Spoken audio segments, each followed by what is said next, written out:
Good Monday morning. Let's catch up with currencies. First, bring up the pairs and crosses. Euro, dollar, 147.20. Dollar, yen, 8994. We were above 91 in the Friday session, so dollar's actually softened up against the Japanese unit, although broadly speaking, we're seeing a very big safety bid into dollar and away from risk. Take a look at the Australian dollar, 8992 there, about 0.2% steadier. Australia, the government that is, Canberra, has revised its growth forecast to 1.5% for 09-10. So this is just breaking over the wires, and now we need to update you on that. And it's apparently giving the Australian dollar a little bit of help. Remember, we talked about the safety bid into dollar. That has come, of course, at the expense of the high-yielding and riskier commodity currencies, including the AUD. But now we're seeing some support just seconds after this revision in its growth outlook by the RBA there, by Canberra, the Australian government. Let's get to Dariusz Kowalczyk, Chief Investment Strategist, SJS Markets, joining us live from our studios up in Hong Kong. And staying with us is our guest host, Greg Bundy, Vice Chairman, Ames Financial Group. Dariusz, good morning, and good to have you with us. Just very quickly, your thoughts on this growth outlook revision by the Australians. What do you make of it? I think it should be expected that they would increase their predictions. Our forecast is that in this calendar year, GDP in Australia will grow by 2% and in 2010 by 4%. So I think we are somewhat higher. And this is definitely bullish for the Aussie, because not only attractiveness of investments in such a growing economy will increase, but also the RBA will be more motivated to continue tightening monetary policy. So my target for the end of this year is 0.94 for Aussie dollar. Wow. Okay, so we're just tucked under 90 right now. So you're saying end of the year of 09, we're going to see 94. What does that assume or imply in terms of the RBA rate hike trajectory? We've got them meeting and deciding tomorrow, 25 basis points priced in. From there, where?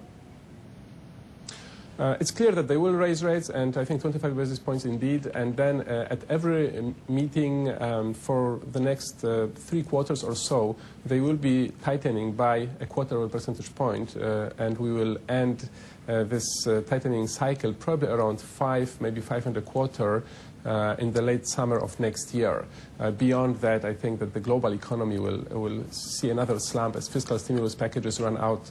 But until then, the Aussie is going to move higher, and the talk of parity with the US dollar will definitely continue. Dariusz, this is Greg Bundy. How are you? Good, how are you? Quick question. How low can the dollar go against the yen? I mean, I lived in Tokyo in the late 80s and early 90s. I mean, can the yen go to 85? Can you see that in any charts? I don't think that this is likely. I believe that the US dollar will probably move higher against other majors in the remainder of this year and the first half of next year. Because it will outperform in terms of growth, and this will push the Fed to start policy tightening in the first quarter of 2010. As a result, the greenback will no longer be the funding currency. The yen will resume its role as the major funding currency, and it will put downward pressure on the yen. I see it ending this year at 93 against the greenback, and next year at 99. All right, what about euro dollar, Dariusz? I think that the greenback will also move higher against the European currencies. Again, U.S. growth will be superior in the fourth quarter and the first quarter of next year, and the Fed will begin tightening ahead of the ECB. By the end of this year, I'm forecasting 1.44. By the end of next year, 1.36. Dariusz, the dollar's come under tremendous pressure this year.